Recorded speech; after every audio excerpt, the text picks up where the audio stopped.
to the daisy. 2. William Wordsworth ampersand quo. Her divine skill taught me this, that from everything I saw I could some instruction draw, and raise pleasure to the high through the meanest object's sight. By the murmur of a spring, or the least bough's rustling, by a daisy whose leaves spread show when Titan goes to bed, or a shady bush or tree, she could more infuse in me than all nature's beauties can in some other wiser man. G. Whither? In youth from rock to rock I went, from hill to hill in discontent of pleasure high and turbulent, most pleased when most uneasy. But now my own delights I make, my thirst at every rail can slake, and gladly nature's love partake, of thee, sweet daisy. Thee winter in the garland wears that thinly decks his few grey hairs.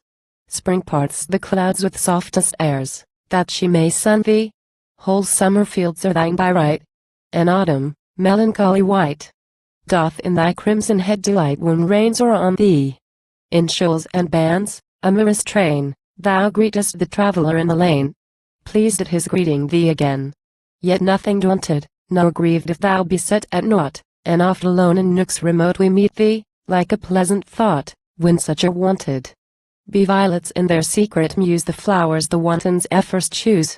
Proud be the rose, with rains and dews her head impearling, thou livest with less ambitious aim, yet hast not gone without thy fame. Thou art indeed by many acclaimed the poet's darling. If to a rock from rains he fly, or, some bright day of April sky, imprisoned by hot sunshine lie near the green holly, and wearily at length should fare, he needs but look about, and there thou art, a friend at hand, to scare his melancholy.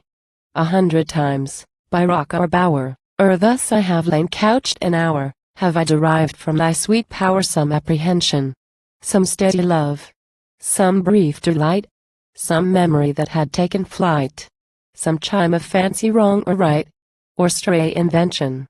If stately passions in me burn, and one chance look to thee should turn, I drink out of an humbler urn a lowlier pleasure.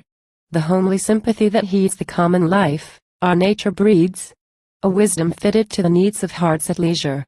Fresh smitten by the morning ray, when thou art up, alert and gay, then, cheerful flower, my spirits play with kindred gladness, and when, at dusk, by dews oppressed thou sinkest, the image of thy rest hath often eased my pensive breast of careful sadness.